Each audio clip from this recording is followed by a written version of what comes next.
Welcome to Slow Saturday Nights with Sreeja Iyer of the Sparkling Minds. Sreeja, pleasure to have you here. I know we've chatted a little, and you have such an interesting journey going from uh, traditional corporate to education as a completely different change in pace and in focus. Tell me a little bit more about how this journey began. Let's talk a little bit about, your early days, your early career, and the thinking that eventually led to this. Yeah. Thanks, Pavitra. Thanks for having me on SSN. I'm really excited to be here. Um, I think when I talk about my journey, a couple of moments in the journey actually stand out for me that led to the path that I've kind of, reached in some ways that I'm kind of leading right now. Um, so as a student, I have been somebody who was very excited to learn, right? In as a consequence of that, did well, right? People see the consequence of, oh, she did well, right? And somewhere the fact that I was curious, I wanted to do that, right, felt lost. If you look at it from the outside, I would have looked like somebody who's doing well and doing what I wanted to do, participating in things, right? But if you look at it from my inner world perspective, I was just curious. I just wanted to learn, right? Marks and everything else came as a result of that curiosity. But when I looked around, it didn't seem like people were interested to learn. People were really stuck up in, oh my god, I didn't score well, oh, that means I'm not good enough, right? That mindset was there. It didn't affect me too much at that point, because you're a student and you're just going through that path and you think maybe it's just your school, your student friends, right? You don't have a bigger picture view of this whole thing. That curiosity led me down a couple of paths and made a couple of decisions, right? Which in hindsight look very standard. Finished my college, did my engineering, got my job out of campus, and makes sense. If you can do it, why wouldn't you do it in the cultural scenario and situation, right? So one thing led to another, and I very clearly remember that I got a job out of campus which I really wanted, and landed up in the famous electronic city campus where all the engineers Right. land up around that time. And I remember getting that call to go join, and boarding that bus on day one and reaching the campus and seeing the plethora of buses lined up there and the number of people streaming out of the buses like ants, right? And I'm like, I don't know, I don't think I belong here. Right. I remember that feeling very distinctly. And as usual, you're taught in your school, okay, brush aside your feelings, go ahead, just keep going. Right. Right. So I brushed it aside and I keep going. And at every few months, I'm hitting this thing of, why am I doing this? What should I be doing? Right? Is this what I want to do? And I don't know the answers. Right. And then I look around, nobody knows the answers. Right. Everybody figures out a way to grind from Monday to Friday, go party on Friday evening. You have things like TGIF and everything. And I'm like, I don't enjoy that also. Right. Total So loss. yeah, total loss. Like, so then what is it that I want to do? And slowly it dawned on me that I was seeking joy. Right. I was seeking complete, active, immersive joy in what I did, not outside of what I did. Right. Right. And then the question occurred, what do I enjoy? What do I feel joy in? Because so far you've studied everything as per syllabus, as per what somebody told you to do, written exams based on what somebody else told you to do. So, how do I seek joy? And that's another moment where I remember reflecting that I did everything that education and schooling and everybody asked me to do, right? And why am I Apparently I feeling did like well. this?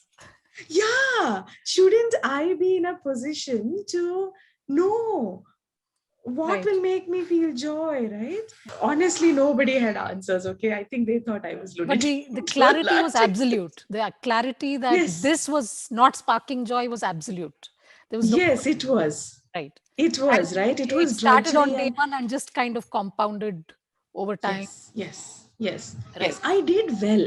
I did well because there were spurts, you had to learn a lot. I No, had to go that's abroad, I had to do things. But I think I was able to distinguish between doing well and feeling joy in what you did.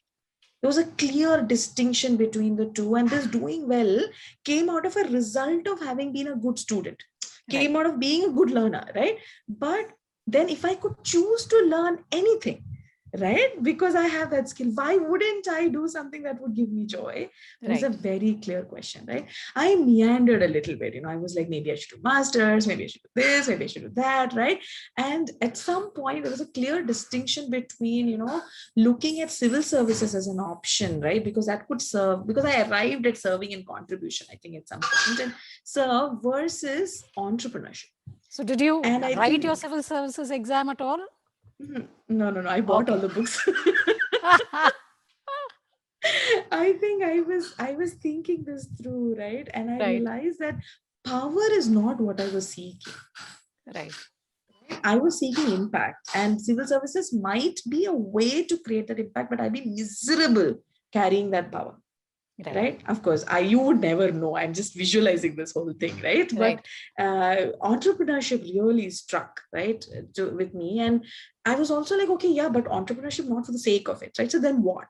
Again, there was a path and the conversation and everything, and innovation, disruption, right, in something that was meaningful again stood out, right? So, and by then I had read up sufficiently on education, and I really wanted to, it resonated. I think that's the piece, right? It resonated, and everything that I read, everything that I thought connected to the personal crisis that I had gone through. In some ways, people say the crisis emerged from education, and I came all the way back to education, right? In some ways, that shouldn't learners and learning feel like fun for the learners, right? That's the premise, right? And shouldn't learning be the focus rather than the exam, right? And as I looked around, it was very clear that education around this 2004 2005 timeframe was going through a lot of ramp, right? The CBSE was going through CCE as an experiment, right? ASER reports were coming out, and people were talking about, there is a segment at which infrastructure, availability of teachers, resources was an issue, right? And at the other spectrum, where everything probably was met, right, it didn't look like anything significant had changed yet, Right. right? This is from an outside perspective right now, right? And I was Did like, you you did know you have what, any big exposure enough. to actual educationists in this period? Do you have people in um the family or in your network who were in the education sector? Yeah, so my mom is from an education background, Right. and she's from an ITI, the technical institutes background, and a lot of skill development is the focus there, right? It is not theory, right?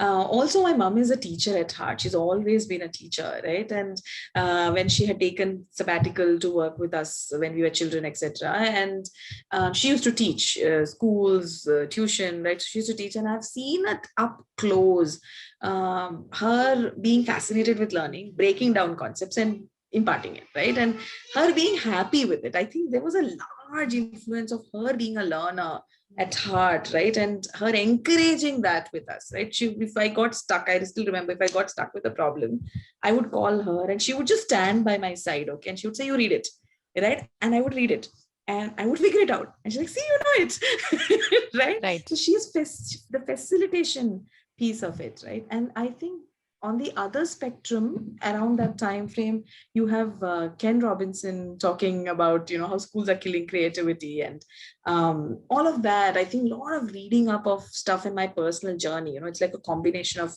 all of this. The personal journey also needed a lot of reading up and interacting with people, authors, who have written books, right? So yeah, so another really like a significant book in my journey, right, was Awaken the Giant Within, right? And that Tony Robbins really stood out and spoke to me in some ways, right? That there is something that can be done. And I'm looking at how transformation is being created, and I'm contrasting that with how human potential in some ways is wasted in the schooling years, right? That you are assumed, you're labeled like this is all it is. You can't do anything more, right? You either figure it out or you don't, right? So that mindset of either or versus you can, I think, stood out, right? um, so anyway, coming back to the point at which I was making that decision, that if something is worth my time, then education seemed like it. So Okay. I said, okay, entrepreneurship has to happen. Nobody in my background has entrepreneurship as a path that they've walked, so I would like to learn it, right? And that led me to ISB. This is So 2006-7 timeframe. talk a little bit more about that, right? It's not an easy decision. You have a career, okay? You have an environment that kind of, I wouldn't use the word compel, but I would say encourages you to follow that path that you're already on, right? You're already on a career path. You have achieved certain success through the years, through your learning years, in your career. You're doing things, you're traveling, you're taking on new responsibilities, you're continuing to learn. It's not like you're at a dead end, right, where Yeah, you have your yeah, back to the wall. So yeah. how did the thought of I am going to start something up actually occur to you? Why did that happen? It's a good question. I think it was a slow, simmering journey of 2.5 years after I started feeling that joylessness and kept at it, right? That's the decisions I was saying, right? Okay, so at every point there was decision making that was happening. I can do this. I don't want to do this. I want to do this. This pulls, this doesn't pull, right? I think I discovered at the end of the 2.5 years a way to look for that joy Right, in my own ways, right?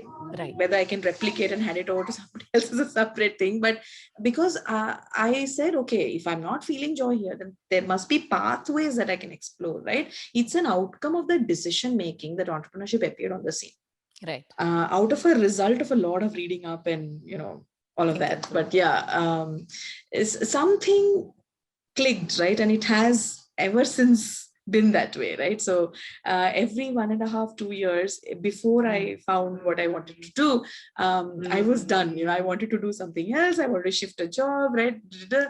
And I was really scared. I was telling somebody recently, I was really scared that after I started this journey 2.5 years later, I'll be like, I I'm don't want to done. do this. Yeah, Right? and it is a real situation that you've been through multiple Yes, times. The yes, problems yes. of the polymath. Yes, exactly. So then at some point, when the 2.5 years got crossed and I didn't think about it, right? I was like, oh, I remember celebrating that moment.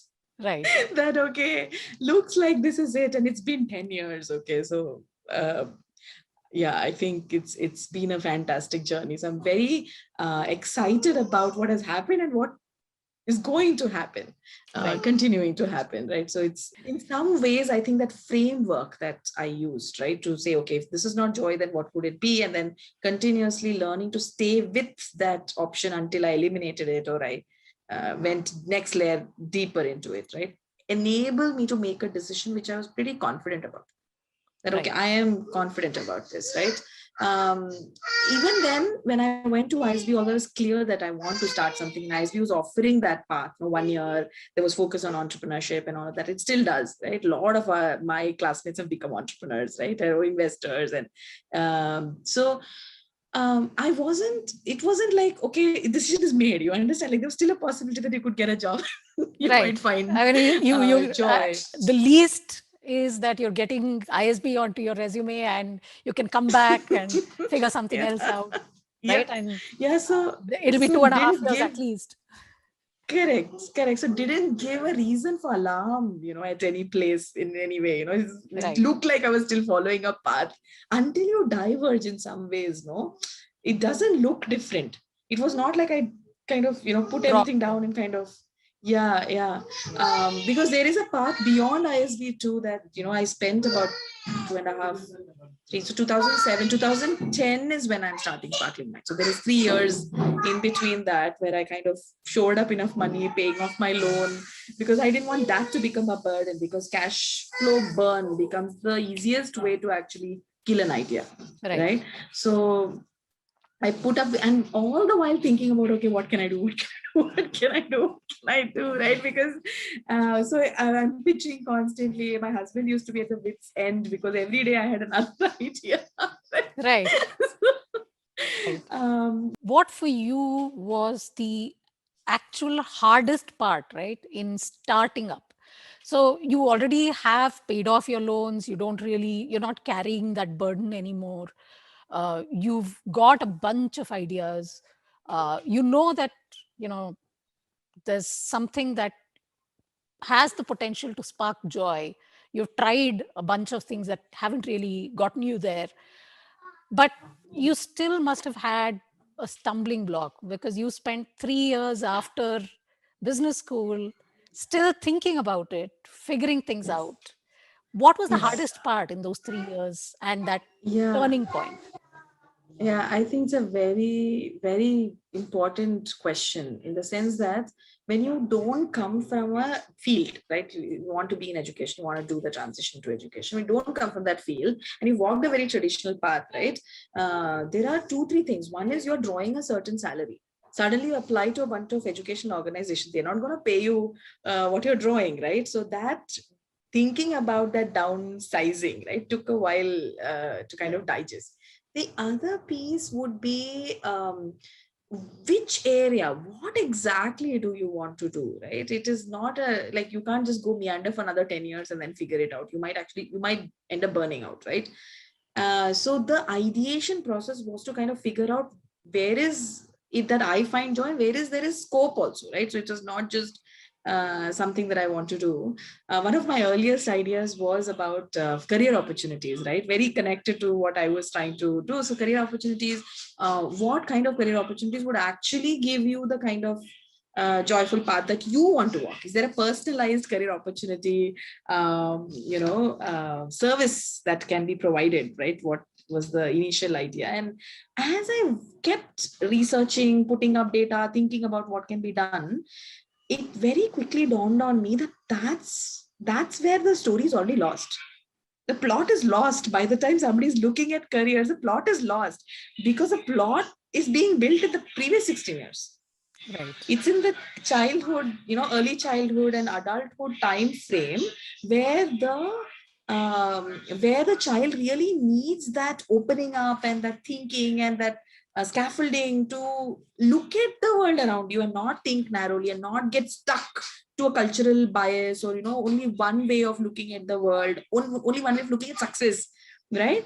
And I think, again, that 2.5 years where I had the time to kind of think about this was another turning point. And around that time frame, I moved into an edtech startup, and that really cemented this thought, this idea, right? And that edtech startup was talking about, again, this is around the time frame where B2B sales, right, was a segmentation, was a big deal in edtech, and you were selling to schools were the market, right? So this startup had created a stack, the hardware, software, firmware, the whole stack, to give teachers a possibility to make learning fun for students by downloading content from internet and making classes interesting and everything, right? Sounded like an amazing product, really good fit, because the joy needs to be sparked in some way, right? In schools, I still don't know how, right? And met them. They were really amazing bunch of people, right, doing this work, right?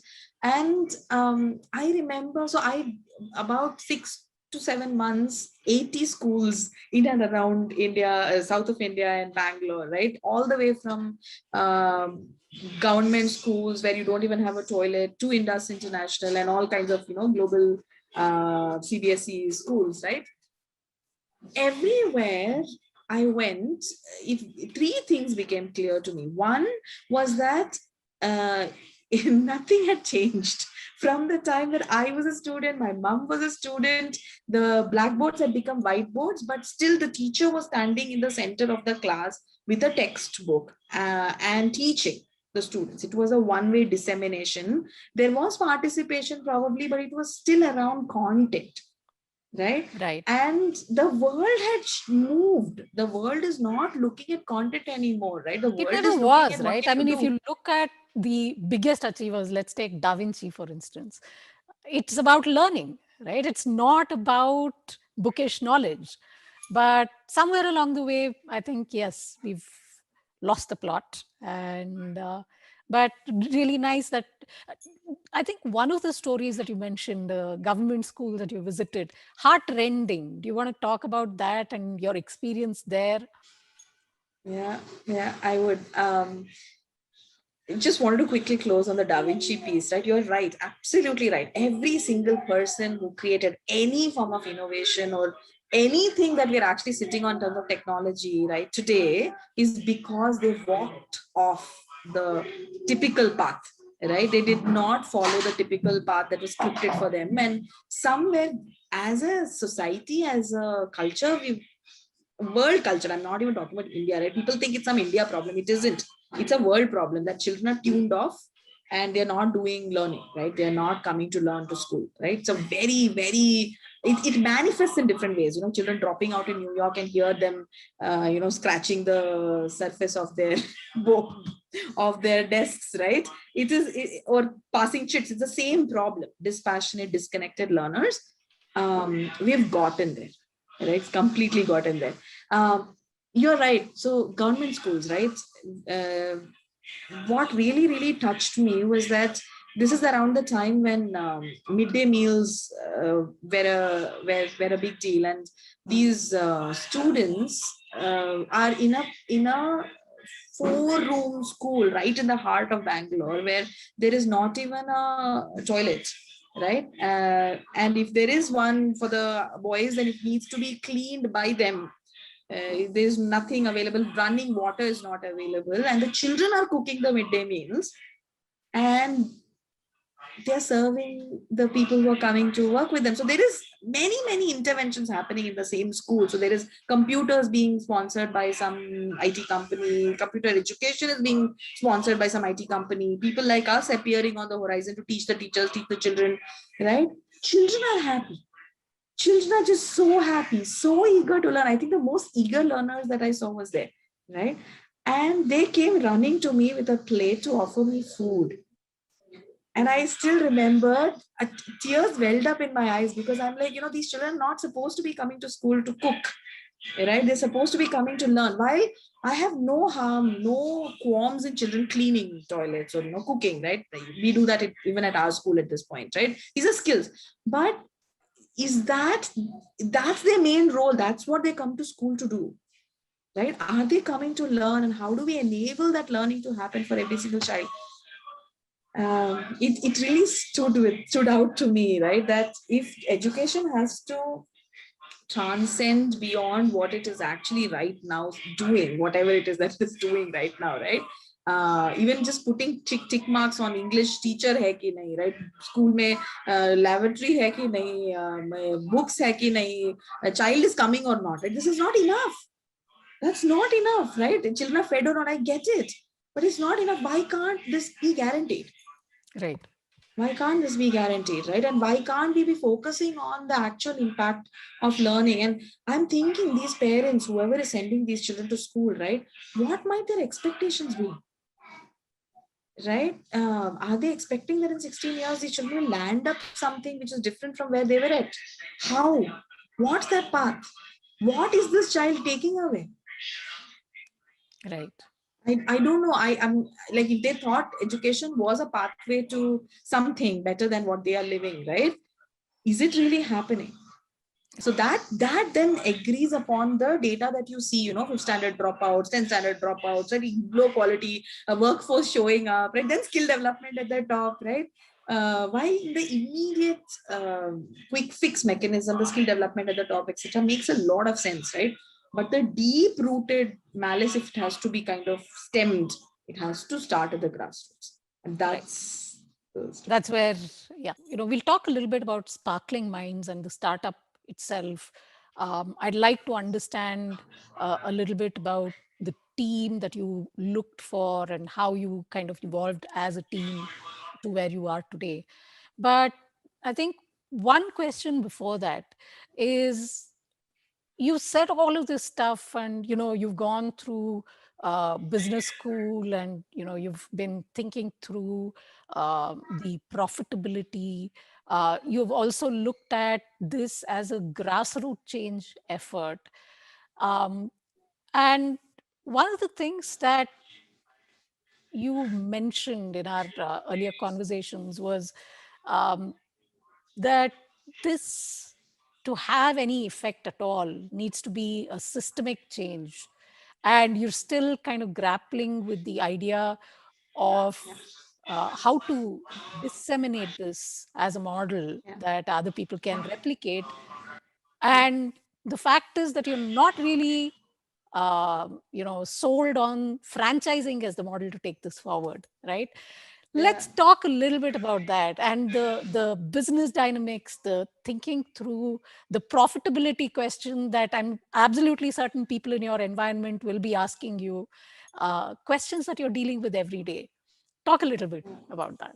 Sure, sure. Your question is right, leading from the second insight that I had when I was visiting the schools, right? Which was that teachers or teacher training alone cannot shift this model, cannot shift the quality of learning for students at this point, right? It needs to be a systemic change, right? Right from what the goals of education needs to be, and on the ground level, the people running the school, the education system, the parents agreeing that this whatever the shift is going to be, if it's not marks, it's something else, right? What that something else is valuable, we agree to it, right? Otherwise teachers are banging against a wall. At some point, whatever new innovation, new thinking that you're actually handing them over, they will drop it and they will focus on the marks, because that's what's being measured, right? What's being measured is what gets measured. Attendance gets measured, marks get measured, you will get it, right? Where is the child, right? So that's a very, very important factor in the scheme of things. And when we started Sparkling Minds, the whole intention was that child needs to be at the center, right? Child needs to be at the center, and inspiring confident learners was our motto. It's still our motto, right? We've added change makers to it, confident learners and change makers, because we feel like if the learners view themselves in whatever role that they pick up as change makers, and they're going to look for the biggest problems to solve. And we want people to go look for biggest problems to solve right from get-go, not after they've graduated and somebody gives them permission to go solve those problems, right? So in the early years of Sparkling Minds, the focus was on, okay, we would like children, because the problem that I had identified was that children are not being taught anything beyond the content, right? So there's the skills of thinking and emotional awareness and responding to situations, decision making, being able to express, communicate, find their voice is the gamut of things that we work on, right? And we wanted to make it joyous, so a lot of game-based learning principles, etc., apply into our process. And games being systems was again a very big attraction for me, because systems can enable a facilitator, not very highly skilled facilitator, to also deliver something which can be very impactful for the children, right? So that's the process that we've kind of put in place. And about 2-3 years down the line, the thought occurred. So we put this whole thing in place, and we're still iterating through it, because I remember delivering it myself, measuring impact, then delivering it with the team and measuring impact, right? And I'm saying, okay, even if it's reduced, it's still worth delivering it, because that impact is not being delivered, right? And uh, we said, okay, fine, let's explore options to scale. Franchisee is one of the models, right? And we did do about 6 to 8 months of deliberations, and we had people wanting to do it, etc. One thing became very clear when the people approached us, right, is that franchising is all about a boxed model, right? It's figured out, it's boxed, right? And they want to scale that. So very quickly, two things will happen. We will become an operations organization, right? Meeting a standard set of needs. And on the other hand, whatever we are creating will become boxed. And the whole thing with children is that it is contextual, right? You can processize, systematize certain things, right? But shouldn't be looking at standardization. I Right. think that's the that's the piece, right? And it was a very powerful moment for us at that point to kind of decide, because we would have failed miserably trying to do that, because here we are constantly saying, throughout this game, do this, right? In that class, what emergently works, right? So the kind of people who need to deliver this kind of a program needs to be nurtured. That fraternity of people in teaching facilitation doesn't exist today, right? You will find some of them, some people in the soft skills training in the corporate Right. department, right? But these are all your freelancers, and they're working at a certain price point which may not be viable for education for Right. children, right? Because they will charge by the hour, they'll charge by the program, right? Because they'll bring certain things.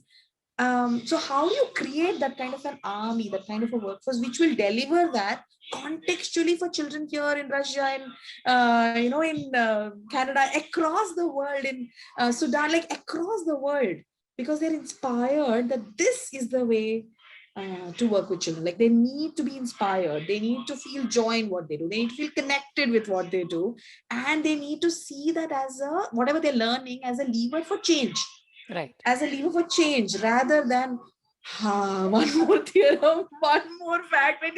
Like a burden, that they need to kind of plow through in some ways. The day our children start, actually, they already do look at it as a burden. They start looking at it as a tool for change. No, we have all won. We have all won. In our 80s, when we are living in the world where they are thinking like change makers, we'll be happy we invested this effort. That's what drives us. That's the question that drives us on a continuous basis, right? That can we create this impact, Right. right? So yeah. And so now going back um, to the team that helped you, that you had in place when you started out, and how did you decide that this city, this location is going to be where we're starting out? I think I was very focused on idea validation at that point. I didn't even invest in a space, right? We were working across Bangalore, many places, doing lots of different kinds of workshops. And I was very keen that people should pay and come. I wouldn't do a free workshop because, not because immediately I wanted the money, because I was like, if they paid and they showed up, right, they would want to take value out of it. They would question me enough for me to hear what they really cared about, and hence I would get the feedback that I needed. Okay, so it's very clear, even if it's 100, 200, 500, whatever that is, you pay and come, because when you put 100 rupees, you want to know, what did my child do? Free mein to it is a khairat, right? Like you're just being offered something, and you then, I don't know if it's my place to ask, you did a favor to my child by engaging him for 2 hours, right? So I would always charge, and I would get parents to come and sit in front of me. And this is across Bangalore. Okay, we did it. You name it, like there's not a place or a apartment complex where we wouldn't have gone and wouldn't have talked about our program or done something, right? So a lot of places, and we were at some point running out of 6 different centers in Bangalore, with Hippocampus, with Roots Montessori, like different kinds of places. On Saturday, Sundays is when we would operate. It wouldn't be a hassle for them, and it made a lot of sense. Just Books, we operate out of a lot of Just Books at that point, right? Um, Parents coming and sitting in front of us gave us a lot of validation. I asked them, I will run. So I would do a 1 time 2 hour 4 hour workshop, and then I would ask, if I did a 3 months, would you send your child? If we did a 1 year, would you send your child? And we had 50-60% conversion rates from the workshops, right? And then we kind of zeroed in on locations where we had very high conversion rates. Right.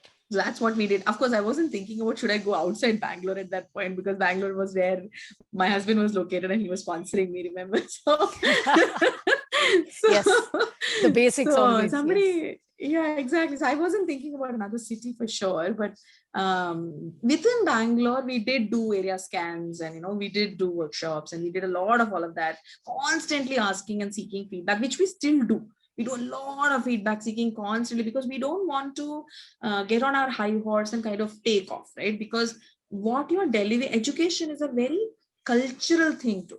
It's not just an academic thing, and people miss that point, right? So it's not enough that I learn. Others should feel that I'm learning too.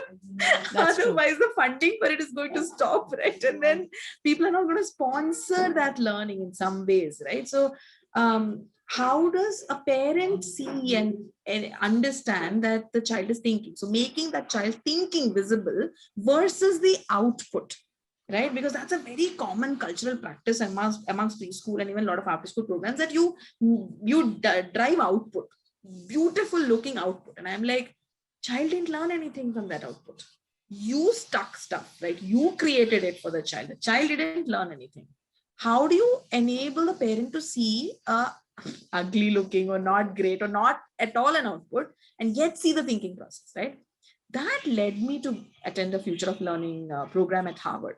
And I went seeking these answers very clearly, saying, I really want to find out. And that was the program. Making thinking visible was a very important component of future of learning workshop, and came back very inspired with Reggio Emilia. And so how at that time multiple intelligences was something that we were actually very like deeply looking into. And Howard Gardner was sharing that session, and that entire process got me thinking about ways to actually make thinking visible, create game-based learning processes. Met some really amazing people from Institute of Play. Institute of Play ceased to exist at this point, but they were doing Funding phenomenal work. And there's a sorry, funding issues. funding, yeah. So they partnered with a school called Quest to Learn in New York, which is a game-based school, but it's also tech-enabled game-based school. So they have games which are paper, all of that, but also technology as their technology first is their motto, right? Tech generation. And like a fantastic experiment, right? So they said, we don't want to select children across New York City, right? Anybody who applies will get an admission, typical public school setup. And they started at middle school and went all the way till 12, and showed that you can do a game-based approach, joyous approach, child-centric approach, and still get good scores. Okay, right. So this they achieved. Okay, so that school still runs. The Institute of Play kind of plugged out of the school after 5 years, funding, of course, right?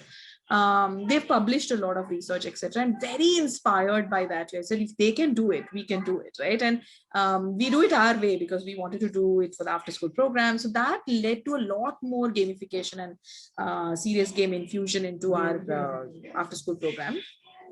And at some point, because I came back very inspired by Reggio, right, we led into creating a preschool, and then school happened as an automatic extension of that, because children refuse to leave, parents refuse to leave. They said, if you're starting a school, even if it's a small space, we'll continue here, right? And I think as a team, we got very excited about, okay, the possibilities of working with children and being able to show that in traditional setup like a school, you could do something game based, you could do something which involves thinking and experimentation, which is not just an activity to teach how to learn content, but really to teach scientific thinking, to really teach inquiry, to really teach and equip the child to distinguish between an opinion, a perspective. That piece became like something very exciting for us. Really teach how to do comprehension, right? Because we looked at all the different ways that things are being done, and we're like, this is the how of everything is missing, right? So how do you get the child excited? How can you take a child who says, I don't know this, or who is giving up on learning, to I can do this? How do you bridge this, right? Became very exciting for us. And I think that's the space that the school sits in right now, right? That how do you bridge the gap for each and every child on how to learn? And it's a process, because every child moves at their pace, right? It's not easy. So we've kind of reaffirmed our thinking on, okay, this is not a standardized process, right? But we've also been able to see how it can have process and systems that can be scaled, right? Because the games have a life of its own that it takes. The context can be varied in the games. You can train facilitators to think differently. I think the biggest challenge in education, if we have to improve quality, is to have that army of facilitators, okay, who will actually deliver this, right? And look at themselves as people who need to learn too. Right. Because our learning, our education has not taught us how to really think, right? You on the ground, we are making ad hoc decisions. We are making ad hoc decision making frameworks in our head, right? So you may have to unlearn a lot of your ways to deal with triggers, ways to deal with emotions, ways to deal with stimulation, and then learn ways that you can actually then impart to children. Because subconsciously, the adult who stands in front or works with a child impacts the child with their low, with their complete absence of metacognition. Correct. Like if I am not aware, I am leaking my emotions, I'm leaking my thinking, I'm leaking my biases, and it goes into the child because the child is also not aware. But the So child also. that brings us to a really, really important facet of what you're doing, which is not just educating children and facilitators, but educating parents as well, in terms of how to create an environment that can support something like this. And which means that they're unlearning and learning with you as well. What, according to you, in these past few years, has been your biggest win? Very interesting. So with parents, we have uh, three phases. Okay, when they come in, there is a phase where we kind of open up and show them that irrespective of what they came in thinking about us, based on what they read and what they heard, etc., there is way more to learn. There is way more to learn about themselves, about their children, and they need to come open. Okay, and the more and more we have learned how to do that upfront, okay, we've had a lot of participation and collaboration from the parents. So that's been something. So recently we did, for the first time, we did a parent workshop for our new parents, like parents who came in this year, right? And we've created something called a parent pledge. Okay, and it's a very interesting pledge because it came out of students creating a pledge for themselves, and then we're saying, okay, if students have to hold this culture, parents have to hold it too. And the first line item of that pledge, you might think it is very obvious, okay, but you will not believe the amount of resistance I have seen with parents when I say that line to them. Sometimes is that line is, my child is a capable and curious individual. My child is a capable and curious individual. And I will have parents look at me skeptically because they're like, but he's not curious. I see times he's not curious, right? There are times the child is not able to do something. So am I being delusional if I say things like this? So we have to really tell them the difference between an opinion and a belief, right? You're judging the child based on what he's or she not able to do in this current moment. But does that mean he's not capable? Then by assuming that because the child is not able to do this and that and that and that, you then start labeling the child as being something and not something else. And very quickly the child lives up to that, right? So I think the child and the parent learning how to uh, counter labels amongst each other, right, is a big win. Big win. Like parents being aware that they're labeling the child is a big win. The other piece is that them understanding emotions and becoming more aware of their own emotions, children being more aware and parents becoming more aware of their own emotions, and learning that you, in that heated up state when you're really angry, you can do a lot of damage, right? So we actually teach parents how to step back and not really kind of pour all that emotion down, and learn to self empathize, and for the child to learn to empathize with themselves, right? That's been another big thing, especially the last year, with the pandemic and the COVID and people, everybody being in the same environment, right? We've worked quite hard at achieving that piece with the parents. So one is the labeling piece, becoming more aware of their own judgments and how they could end up boxing their own child and limiting the child's potential. And the other is this emotional awareness, right? And the third is, of course, I know you asked me to pick one. Okay, it's No, difficult, please. right? The third is that the parents consciously making a choice to grow as a parent, because that's not an identity that people associate with having skills. It's a subconscious identity. You have a child and you become a parent. right? And then you be a parent, right? If the parent has to work with the child to enable the child to grow, you have to grow too, right? You have to be aware of your biases. You have to be aware of your conditioning, right? You have to be aware. So one of the things that I ask parents is because they say that children don't talk to us. Okay, and I never hear a no, but the child doesn't do what is being asked or what's being agreed upon, right? So I asked them whether they had permission to say no or get angry or express anger as a child in their home. And most of the time, the answer is no, they didn't, right? And when you don't have that permission, how do you know how to give it to your child? Right. You've How got do to you know learn it you are first. giving it? Yes. So the other pieces, do you know when you get angry? Are you even aware, right? Because it comes in all forms. I think that nurturing of that relationship to enable deeper connection and conversations, right, will be a big win, because many a time parents mistakenly think that providing for the child and disciplining them is their role, right? It isn't. Child really values deeper conversations, connections, empathy, understanding, trust, which all of which needs cultivation, because it can also blindside you very easily. You could Right. very easily slip from empathy to sympathy. You could Right. very easily slip from a situation based, capability based, earned trust to blind trust, right? And you could very easily slip from unconditional love to conditional.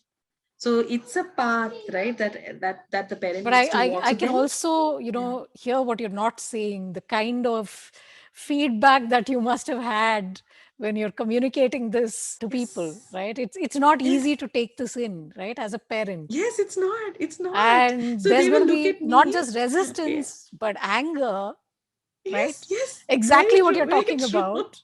And Very the true. inability to express it in a way that's acceptable. So, right there you have case in point. And it's going to be True. such a challenge, right? It is. So tell me But it's about the worth it. first It's student. okay. Okay, very interesting.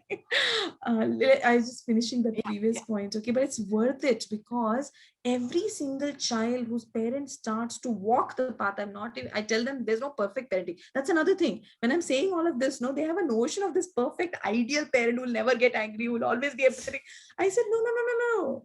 No, no, no, no. We'll all make mistakes. I think that vulnerability to acknowledge to your child, to yourself, that I've made a mistake, and I will walk that path with you. You will walk the path with me is parenting, right? And that also needs work. Okay, and I will have them tell me, but not everybody can have so much patience like you should. Very true. And I know, but then I tell them that I'm not operating out of patience. I'm operating out of empathy. I see your child from where they're coming from, not where I want them to be. And I don't want them to be any particular place, right? We have agreed upon certain codes, and I'm holding them accountable to that, but with empathy, because you can't. And I think that place, then they are quiet, but then you are right. Okay, it's a very, very tough path, and I have a lot of love and empathy for them. I tell them the fact that you showed up for this workshop, I appreciate, because you could have chosen not to. You could have given me 10 excuses. You could have sent your wife or your husband. You showed up. Let's appreciate that. Okay, we'll start there. So, Right. it's a slow transformation. My first student, okay, I think there are a lot of different firsts, because we've had an after school, we've had a preschool, now we have a school, right? So Let's there are talk about firsts all in of them. every place. Okay, so I think one of my earliest students, two or three of them actually really stand out. They finished the entire course in the after school, and one of them has turned 20. Okay, Oh, so wow. I know, she came to us when she was 10. So she's joined Srishti School of Design, and very clear on doing filmmaking and everything. And her mom, so it's been 5 years since she left our program. They went to Hyderabad, and she finished our program from the beginning till the end. It's a 5-year program, our after school program. And she finished everything, went teary eyed from here. She said, I wouldn't have left. I would have come back and done more work with you, right? Right. So she went, and she wasn't academically very strong. when I knew her, and her mother and her and family, all of them had challenges with each other, right? But when the mother pinged me recently for her birthday in Feb, okay, she was turning 20, so mother said she would love to talk to you, right? And she said three things that you had taught her really stood out, okay, for her, which was when things got really tough for the child, she pushed through. And for the parents, from they could see her from where she was at to where she got, instead of saying, oh, but you didn't do this, right?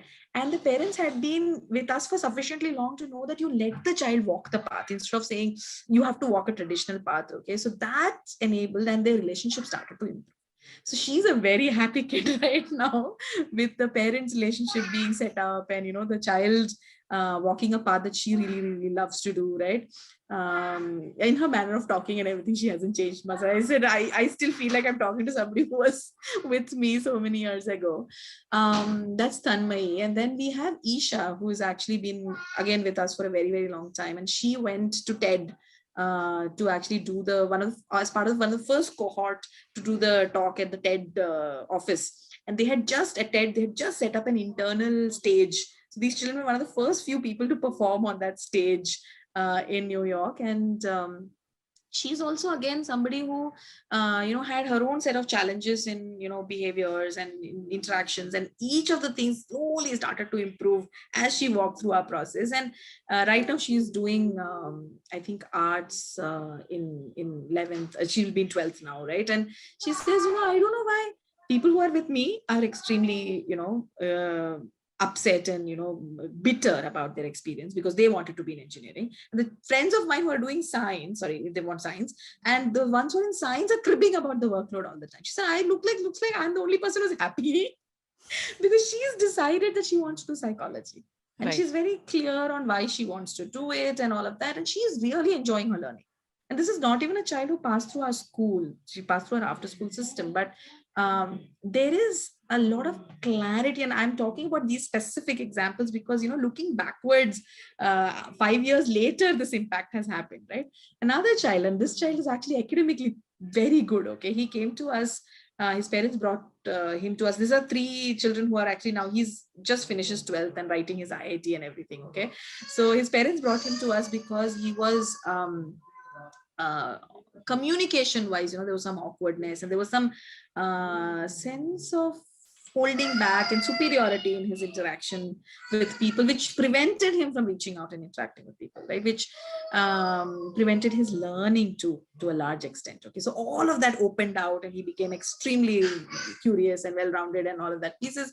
And today, so he walked through the traditional path, right? So he's done his Allen JE coaching and everything. And I was telling the parents, right, it's okay for him to walk through that, but you need to pick this whole thing that he might not be able to focus on. He was trying to do some entrepreneurship projects and social ventures, and everything was something running in his head at that point. This was in his 10th. And I said, you will have to pause all of that. You'll just not have the time if you're doing very traditional coaching with him, right? Or else you will have to create that space for him. So the other day, I had pinged him for something. So he pinged me back saying that I had lost all my wonder and curiosity the last 2 years. I'm just shoring it back up.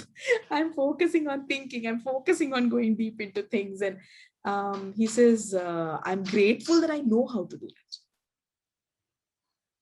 Right. And I said, I kind of had predicted it would happen, but welcome back. Right. So, yeah. So I think these are some of the children that really were our first set of cohort in the after Actually, school. There's awesome. been thousands of them, right? So it's difficult to kind of name, but every single child's personal journey, I know, how much, because parents come when it's an after school center, you meet the parents very frequently. They come, they meet. And ever since we started shifting into making thinking visible, we've involved the parents into the thinking process. We make parents play the games with the children, and that's how they figure out, oh, this is how the child is going to think differently, and that will result in an output which I will see different for my child and somebody else might see very different for their child, right? Right. Because I can't control that. It's outside our system, right? But they bring back anecdotes, so we hear it, right?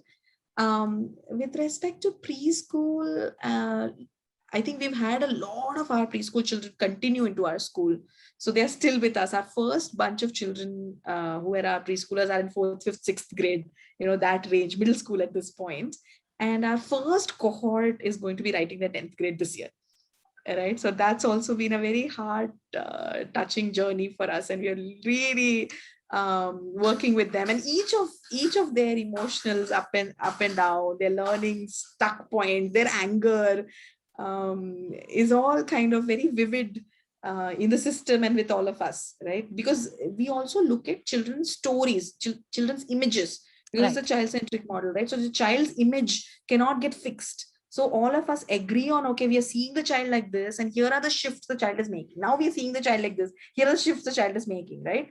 Um, so as a system, we kind of have that vivid detailing of a child, and In their that's the journey. output that goes to the parent too, right? Many times the parents are like, why are you writing so much? Right? Just don't do. Right. Right, because marks and grades are easier to give, right? But when we detail it out in terms of dimensions and rubrics, and looking at the patterns of the child and how somebody is moving, it's harder for us, but it's also very personal, very, very personal, right? So yeah, I think that's the piece that's. What, if anything at all, is something that you feel you got away with as part of this journey? Is there anything like that? So at heart, because we are designing something new, right? We are very iterative in nature, because we follow a lot of design thinking, very iterative nature. So every year, what we're doing will be different. Not just because, so with child-centric systems, inherently what paths you follow will be different. But even systems and games and processes which actually could be a little bit more standard will change, because we iterate a lot. Okay, so over the initial, especially the initial 5 years of our after school program, and even now for the school, right?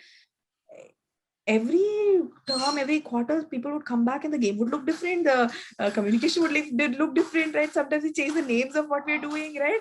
And I think we managed to confuse people quite a bit there. Right. But I've had a lot of support from the parents' side, right? Nobody was like, why are you changing this? Right? Can't you just, you know, we would over communicate too. We would like really over communicate, but still, when nothing is constant, it can get really mind boggling, because it's not like this is the parents' whole life, right? They interact with us through the child, and it's a sliver of the interaction. So if it's constantly needs refresh, it can be, the mnemonics and everything can be difficult to remember, right? Right. We also do a lot of acronyms internally that we then shower upon the parents. And we've had, I think it didn't occur to me until one of the new parents 2 years earlier wrote down all the acronyms that we were using, sent an email back to me, very lovingly saying, Sreeja, glossary would help. Right.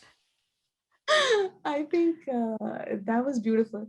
And the other, I think the biggest piece is that we are not traditional in the sense of children get disciplined in a certain way, or get marks in a certain way, or get told that they are good or not good in a certain way, right? So that shift with the children, the parents have also been very willing and happy to adopt, because they see their child feeling very confident and joyous in some ways, right? So that is something that's over a period of time, that people. Okay, so there was a parent 3 years, not 4, 5 years ago, in preschool child going about to transition into school, came and told me, Shrija, you need to hire a PT teacher who will shout and scream at these children. I said, why? Why would I do that? He said, you people are all so soft. No. So the child is used to shouting and screaming.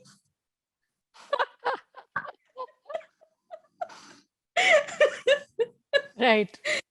So I had to sit him down and explain to him that two things. One, we are soft, as in we are calm and kind, doesn't mean that we are not holding the child accountable.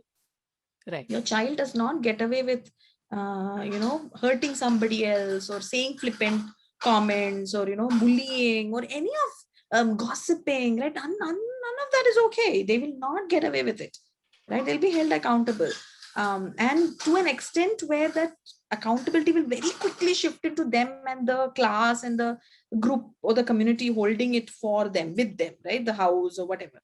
And if you believe that shouting and screaming is the way to work with the child, we are not respecting the child at all. I Right. hope and the child knows the next time somebody shouts and screams, it's a disrespectful behavior.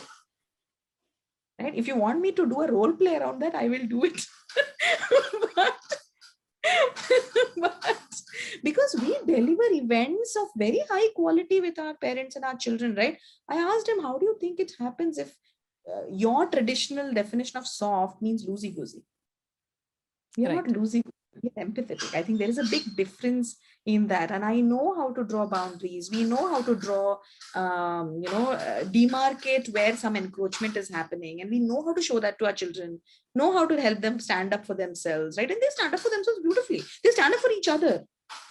Very small, first grade, UKG, LKG, small children, right? That you just now what you said, right, could have been very hurtful for Amya, right? Can you see if you can say it differently, is how we would say, and the child would repeat a sentence like that for each other, right? Right. I didn't like what you just now said, right? I should have gotten a chance, ma'am. The child will say it. She doesn't have to come and dump anger. She can say this, right? And that learning is important. But yeah, we've gotten away with preaching empathy to Right. parents who are not used to seeing that as a model of strength and leadership. Right. And the wheel is turning, but I don't think it's just touched all aspects of everybody's lives yet, right? So we stand alone as an island in some ways, talking about and standing up for it. But when parents do get it, we've had them say thank you for being that true north for us and for our child, right? That I'm saying that no matter what, that's where we're going. Right. Right. It's not easy for parents to accept that No, that's the way.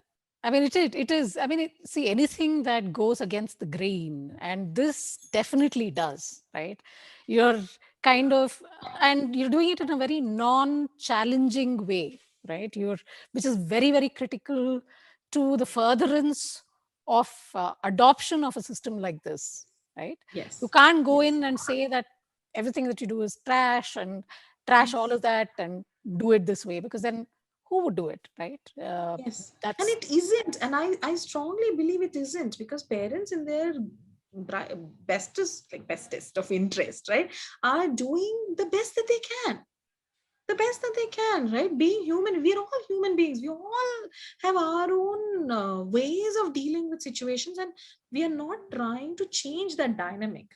I think we're just trying to create a space for connection and empathy there, which, if the parent starts to recognize, it can just be added on and kind of screwed up and kind of uh, built up in some ways, right? Not screwed up as in right. screwed up, it's built up into the process. So yeah. So, along this journey, have you needed or found any mentors? Who do you look up to? I think I've been looking for mentors, trying to find um, people who I could, um, connect with in a way that would enable us to further the cause, right? Um, so I've had inspiration coming from many quarters. Okay, so IDEO and David Kelly has been a big inspiration. Okay, not direct, I don't know them directly, but the work that they put out and the kind of processes that they have generously shared, right, is a big thing. What the work that Institute of Play did with Q2L has been a big inspiration, that they can do it, we can do it, has been our process. We always saw ourselves as probably the idea of education, right, that we could do this design thinking process, that this reimagining process for education, and enable and sustain and nurture that process for as long as we would like to. So innovation hub in some ways, right? um, we've so I really looked up to Kiran Bedi, who is runs Riverside school in Ahmedabad. Gone there, met her, right, and looked at the work that she does. What I distinctly remember of being in that space, right, was that that space is filled with love and warmth. You enter that school, till from the moment you enter the school till you leave it, the design of that space and her and the facilitators and children is love and warmth. Okay, and I came away very fascinated that you could build culture like that, right? There is a need for more processes, I think, to be built in order to figure out how to scale that kind of a culture. But it's beautiful. I remember her telling me that I've been doing this for 15 years. Right. Welcome to education. And yeah, I think fantastic human being, right? um, Met a lot of interesting educators when I was at TED, and then at FOL, right? Been in touch with different people, and this is across the world, global network of people who are doing amazing things. There's a friend of mine who's doing some amazing work in Pakistan. Actually, her name is Javeria. So it's people. There are people across the world doing some at Reggio Emilia network, the community itself, right? The inspiration on how Loris Malaguzzi did started and did what he did, right? And how Reggio as a community has come up is something very deeply touching for me. And I think when you come up against odds, right, there is inspiration that you go draw from what people in the past have done when they have been faced against odds, right? One of the very interesting stories that I think I was sharing with you earlier also, right, was how Loris Malaguzzi came up against, the church actually in their work with children. And for some reason, church thought what Reggio was doing at that time in Reggio Emilia was against the church, and there was some propaganda that was happening against them. And the way Loris Malaguzzi and the Reggio community at that time decided to deal with that challenge has been a huge inspiration. He said, we'll deal with it the way we deal with everything else, through dialogue. Right. And they invited the clergy and they invited the people from the church to have conversations. And over a period of 6 to 8 months, and he says it very vulnerably, very honestly, it was painful, it was hurtful. There's conversations that flew back and forth, right? But after 8 months, there was clarity, and what emerged was peace and harmony and understanding of each other's perspective. And I don't think there was any other way to have achieved that level of harmony if we had not dialogued. So yeah, the power of community, right, really stands out from Reggio, and that's what we're also trying to build with our process and what we're doing, right? So it's not so coming from, oh, it's not a franchisee, we can't box this thing, right, to we cannot standardize this thing, but there are processes, there are systems, there are philosophies and principles that can hold this together, right? We've come a long way, and there is way to go, because community building is an exercise that can take Yes, ages. yes, yes. What has startup funding, venture capitalists, have you spoken to the VC community at all? What kind of reactions have you had? And are there synergies that you're exploring with the VC community at large? Good question.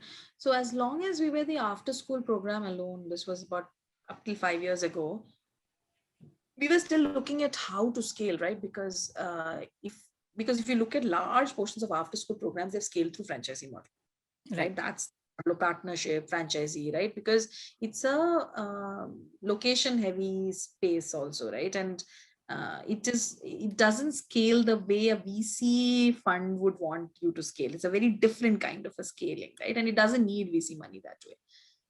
It's also cash flow happens, upfront, because people are putting in the money and all of that.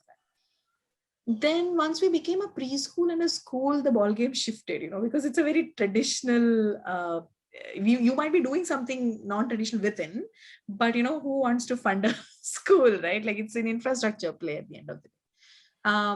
I remember at the cusp of when I was just about to transition into school, etc., talking to VC that I was very familiar with. And he told me very clearly, you don't do the school. Don't do the school. You do the after school, you scale that, you get to a certain number, right? Yeah, don't do the school. His advice was very, very clear, right? Don't be a martyr, don't do the school, right? I remember hearing him out, but I also wanted to figure this out because it seemed like a puzzle that needed to be solved, right? Right. It seemed because in the after school program we had really steered clear of academics. We said, no reading, no writing, nothing required, right? The child can think irrespective. And but if you look at critical thinking, right, it is very content heavy. Like you need to know certain things to be able to think on top of it, right? It is Right. not irrespective of that. So your thinking capability, decision making capability is dependent on your knowledge. On the creative thinking side may not be, but in the critical thinking aspect of it, it is. So it led us down that path, and I'm glad I've walked that journey, right? Right now we're at a phase where we know that the systems that we've built you know can be platformized in some ways, right? Can become a platform, and that platform, thanks to COVID, can become online play in some ways, right? So there is scope for that conversation. I have not had any conversations yet, Right. right? I'm in a place where I'm like, this platform that I'm trying to digitize, I have run it for 10 years at this point, right? And I should be able to do sufficient proof of concept. So we are at that point. We are trying to roll out and do a proof of concept at this point. And once we do that, is when those conversations will happen. It will happen, I think. It is due, but also, um, again, I'm not looking at. There's a certain class of funds or money that I'm interested in, right? Which would be more from a social impact perspective, because whatever we do is in the space of children and education cannot just be about profit. Even if it looks like it's catering to a segment that has the capability to pay, it cannot just have a profit focus, because then very quickly your agenda will shift, right? And there are certain aspects of education, even now if you look at the kind of things that are getting funded, there are certain aspects of education that are easier to make money with, right? You do test prep and you do that. We don't want to do that, right? We're very clear on that front that there is enough of people doing it, enough of people who value it. We don't even think it's important, right? So then there's no point in us playing in that space. So there is a there's clarity on what kind of conversations we want to have, but we'll get there. This is where Right. we are at. Right. So, another question: when you started out on this journey, you had exposure to different kinds of schools, different classes of participants, students, etc. Where are you in terms of actual impact? And do you see what you're doing as something that will potentially impact that set of government school children in Bangalore that actually cooked for you, right? How do you see this playing out? One of the things that I believe is in democratizing education, not being elitist. And what I mean by that is that every child deserves to learn how to think. Every child deserves to learn how to think. Every child deserves to learn how to unleash creativity in a way that can help them solve the unique set of problems that only they can solve, right? So that's a very clear vision, right? um, the scale, that's why I was very clear that the scalability that we're talking about cannot come at the cost of saying, only the highest payers can get involved, Access right? So there this. needs yeah, so there needs to be one of the biggest challenges of addressing a segment of schools, like the many times the kind of schools that say TFI works with, for example, right, is that um, there is a larger portion of socio-economic and cultural issues that the school is addressing, many a times, sometimes by turning a blind eye, sometimes by taking it head on, right? It's all very ad hoc, it's not Very systematized, right? fluid. Very fluid based on what happens, right? And based on that headmaster's morality, based on that teacher's initiative, right? Where is the right? So no two children are getting something which is sufficiently standardized in some ways, that okay, at least this much, right? So already at content level that challenge exists, right? So now how do you layer this on top of it, right? Needs to come as a as a stack in some ways, right? So there needs to be addressing. So if that's why when we are building out also, right, we're building out, okay, parent, facilitator, right, system, educator, like everybody needs to have a skin in the game. You cannot have it any other way. So when this gets plugged and placed somewhere else, it can still be contextual. The parent needs to be brought in, right? If there is addiction that needs to be addressed, if there is poverty that needs to be addressed, there needs to be a way that the community can actually dialogue and figure out how to enable what the child gets. I very strongly feel that money is not the challenge. Many a times the challenge is the mobilization of the resources at the right time for the right purpose, right? So if the communities can stand up and say, you know what, we need 20 mobile phones, we need 200 mobile phones, right? To be able, and then with the technology access, what is the next layer of stack that can be added, which is which is sufficiently valuable, right? So that decision making needs to happen, because you can at the same time port a test prep app, you can put something else, you can put something else, right? What do you, so the decision itself is very, very complicated sometimes. who who needs to sit on the technology stack, right? I think if communities can be equipped to make those decisions for their children, right? It's going to do a large, it's going to make a big difference to put the child at the center. And then I see us playing a role in enabling people to think about what child-centric communities and systems can look like. Right. That piece. And for that, everybody has to agree to play, not perfectly, right? Just willingly, just openly, right? That maybe we don't know everything that we need to know, because we're talking about this little human being, right, who is not us, right? And this cluster of human beings who is going to be our future, whether we like it or not. Very true. Yeah, do we want them to spend their time thinking that nobody cares? I think that's very powerful for me, right? Like children who grow up in communities where they feel they belong, like they feel like people care, even if it's not the best of care that is being offered, just the feeling of belonging and care, right? Go on to actually solve those problems Right. without holes, with feeling whole, the WHOLE hole, not the HOLE hole, right? Right. So I think that process is what I would like to enable with the community building process. What, so I know we've like, this has been such a delightful conversation, and I could talk to you for a few hours more, honestly, Shrija. I mean, this is clearly, I'm definitely going to come back and connect and learn a little bit more about what you do. Um, but we've meandered, we've had like so many little snippets, and it's so interesting, this journey. In closing, what's the one, just one, this time I'm particular, one lesson that you have learned in this journey of starting this up that you did not know before?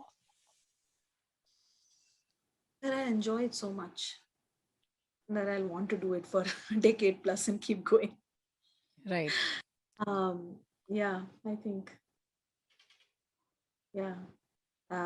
I think I knew that I was looking for meaning, but until I, started peeling the layers and started looking for it and started enjoying that entire process fully, I don't think I knew what joy looked like. So my days would start at 8, 7:30 early in the morning and go on till 7:30, 8, 9 sometimes. And again, after I come back still, right? I don't remember ever feeling like I don't want to address this child, or I don't want to address this parent, or not having the energy to do that. I may not have energy at home sometimes, but never with respect to, somebody that I am addressing or catering to. And it always came from a very deep place within for me. And yeah, I've enjoyed it thoroughly. So I'm continuing to enjoy it. It's been such a delight hearing this entire story, and I'm really, really keen to see how this plays out in the next few years. I'd love to come back and have you back, maybe with some of your students, um, Yes. for another discussion, so we can understand firsthand what's the change that they experienced, right? Because that's a very powerful way for us to tell the story. um, Yeah. so thanks a lot, Srija. It's Thank been you so wonderful much. having you here, and I look forward to having you over again, and we'll connect more. Sure. Yeah, sounds like a good idea. I think our students would love to come back and connect and meet you and talk about their journey. All right. Sounds Thanks, good. Pavit. Thanks. Lovely talking to you. Bye. Thanks a lot. Bye bye.